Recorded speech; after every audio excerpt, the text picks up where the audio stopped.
একটি ছোট্ট গ্রামের এক কোণে একটি পুরাতন কুঁড়ে ঘরে থাকতো 12 বছরের ছোট্ট মেয়ে রিয়া আর তার অসুস্থ মা। তাদের জীবন ছিল খুবই কষ্টের। রিয়া প্রতিদিন সকালে জঙ্গলে গিয়ে শুকনো কাঠ কুড়িয়ে আনতো আর সেগুলো বাজারে বিক্রি করে সামান্য টাকা এনে মায়ের ঔষধ কিনতো। একদিন বিকালে জঙ্গল থেকে কাঠ কুড়িয়ে ফেরার সময় রিয়া ক্লান্ত হয়ে একটি বড় পুরাতন গাছের নিচে বসে পড়ল আর ধীরে ধীরে বলল, হায় আল্লাহ, যদি আমার কাছে একটা জাদু থাকতো তাহলে আমি আমার মাকে ভালো করে তুলতে পারতাম, আমাদের আর কষ্ট থাকতো না। হঠাৎই বাতাস কাঁপতে লাগলো, গাছের চারিদিকে গোলাপি আলো ছড়িয়ে পড়ল। রিয়া ভয়ে উঠে দাঁড়ালো। কে কে এখানে? ঠিক তখনই আলো থেকে বেরিয়ে এলো এক সুন্দরী পরী। তার হাতে ছিল 3টি ঝলমলে লিপস্টিক, একটি লাল, একটি গোলাপি আর একটি সোনালি। পরী তখন মিষ্টি হেসে বলল, ভয় পেও না রিয়া, আমি লিলি পরী, আমি তোমার মনের কথা শুনেছি। রিয়া তখন অবাক হয়ে বলল, আপনি আপনি কি সত্যি পরী? পরী তখন মাথা নাড়ল। হ্যাঁ, আমি জাদুর 3 লিপস্টিকের রক্ষক। এই 3টি লিপস্টিক আলাদা আলাদা শক্তি আছে। রিয়ার চোখ আনন্দে বিস্ময় হয়ে উঠল আর বলল, কি শক্তি আছে এগুলোর? এই যে লাল লিপস্টিক দেখছো, এটা দিয়ে তুমি যাকে ছুবে সে সত্যি কথা বলতে বাধ্য হবে। আর এই গোলাপি লিপস্টিক দিয়ে তুমি কাউকে ছুলে তার মন ভালো হয়ে যাবে আর সে দুঃখী থাকবে না। আর সর্বশেষ এই সোনালি লিপস্টিক দিয়ে তুমি কাউকে ছুলে তার জীবনের সৌভাগ্য ফিরে আসবে।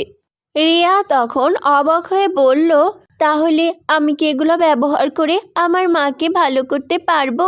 পরী তখন মৃদু হেসে বলল, পারবে, কিন্তু মনে রেখো এই লিপস্টিকগুলো শুধু ভালো কাজের জন্য ব্যবহার করা যাবে। যদি তুমি খারাপ উদ্দেশ্যে ব্যবহার করো তাহলে এগুলো অদৃশ্য হয়ে যাবে। রিয়া তখন দৃঢ় কণ্ঠে বলল, আমি কখনোই খারাপ কাজে ব্যবহার করব না, আমি শুধু আমার মাকে ভালো করতে চাই। পরে তখন খুশি হয়ে বলল, তাহলে এগুলো তোমার। এরপর পরে ধীরে ধীরে অদৃশ্য হয়ে গেল। রিয়া দৌড়ে সেই লিপস্টিক নিয়ে বাড়িতে ফিরল আর তার মাকে দেখিয়ে বলল, মা মা আমি এসে গেছি। তখন তার মা দুর্বল কণ্ঠে বলল, এত দেরি করলি কেন রে মা? রিয়া সোনালি লিপস্টিকটি হাতে নিয়ে মায়ের কপালে আলতো করে ছুঁয়ে দিল। হঠাৎ সোনালি আলো ছড়িয়ে পড়ল, মায়ের শরীর কাঁপলো। কিছুক্ষণ পর মা ধীরে ধীরে, রিয়া, আমি ভালো অনুভব করছি, আমার শরীরটা হালকা লাগছে। রিয়ার চোখে আনন্দের পানি চলে এলো। সত্যি মা, তুমি ভালো হয়ে গেছো? মা তখন অবাক হয়ে বললেন, এটা কিভাবে সম্ভব হলো রে মা? রিয়া তখন মৃদু হেসে বলল, এটা জাদু, জাদু মা, ভালো জাদু। বন্ধুরা, তোমরা যারা যারা তোমাদের নাম দিয়ে মজার মজার গল্প শুনতে চাও তারা এখনই তোমাদের নামগুলো কমেন্ট বক্সে লিখে জানাও। আমরা পরবর্তী গল্পে তোমাদের নাম ব্যবহার করব। আর এখনো যারা আমাদের চ্যানেলটিকে সাবস্ক্রাইব করনি তারা তাড়াতাড়ি চ্যানেলটিকে সাবস্ক্রাইব করে দাও আর আমাদেরই পাশে থেকো। পরের দিন রিয়া বাজারে গেল। সেইখানে এক দোকানদার তাকে কম টাকা দিতে চাইছিল। দোকানদার তখন বলল, এই কাঠের দাম মাত্র 10 টাকা।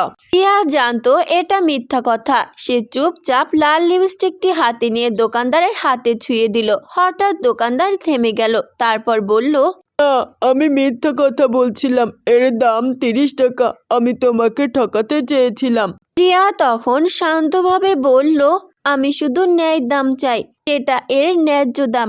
দোকানদার তখন লজ্জা পেয়ে বলল, তুমি খুব ভালো মেয়ে, আজ আমার চোখের পর্দা খুলে দিয়েছো তুমি। আমি আর কখনোই কারোর সাথে এমন করব না, সবার ন্যায্য মূল্যটাই তাকে দিব।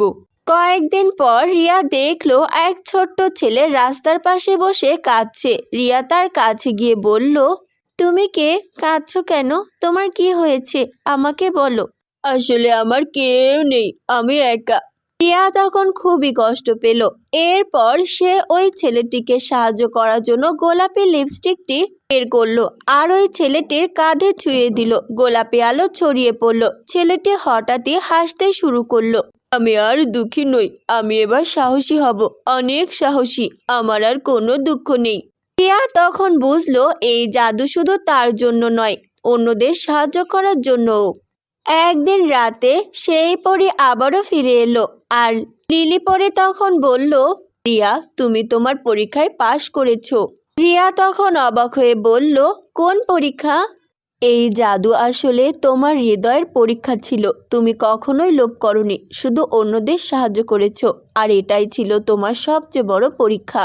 রিয়া তখন নরম গলায় বলল, কারণ আমি জানি কষ্ট কেমন, তাই তো আমি কাউকে কষ্ট পেতে দেখতে পারি না। বুঝতে পেরেছি, তাই তো আজ থেকে আসল জাদু তোমার হৃদয়ের ভেতরে থাকবে। এই লিপস্টিকগুলো একদিন হারিয়ে যাবে, কিন্তু তোমার ভালো মন কখনোই হারাবে না। ধীরে ধীরে 3টে লিপস্টিক আলো হয়ে আকাশে মিলিয়ে গেল। রিয়া একটু দুঃখ পেল, কিন্তু তার হৃদয় শান্ত ছিল। সে জানতো আসল জাদু লিপস্টিকে নয়, ভালোবাসায়। সেই রাতটা ছিল অদ্ভুত শান্ত। সকালে সূর্যের আলো জানালা দিয়ে ঘরে ঢুকতেই রিয়ার ঘুম থেকে উঠে অনুভব করলো তার ভেতরে এক নতুন শক্তি আছে। সে আয়নায় নিজের দিকে তাকালো। সেই একই রিয়া, সাধারণ গরিব ছোট্ট মেয়ে, কিন্তু তার চোখে এখন আত্মবিশ্বাসের আলো। তার মা হাসি মুখে বললেন, রিয়া মা, আজ তুমি খুব খুশি মনে হচ্ছে। মা, আমি বুঝেছি, সুখ মানে শুধু নিজে ভালো থাকা না, সুখ মানে অন্যদেরকেও ভালো রাখা। তার মানে তুমি অনেক বড় হয়ে গেছো মা। এরপর রিয়ার মা হাসতে লাগলো।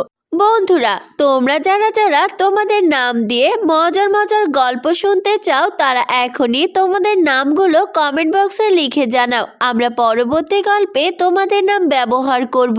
আর এখনো যারা আমাদের চ্যানেলটিকে সাবস্ক্রাইব করনি, তারা তাড়াতাড়ি চ্যানেলটিকে সাবস্ক্রাইব করে দাও আর আমাদেরই পাশে থেকো।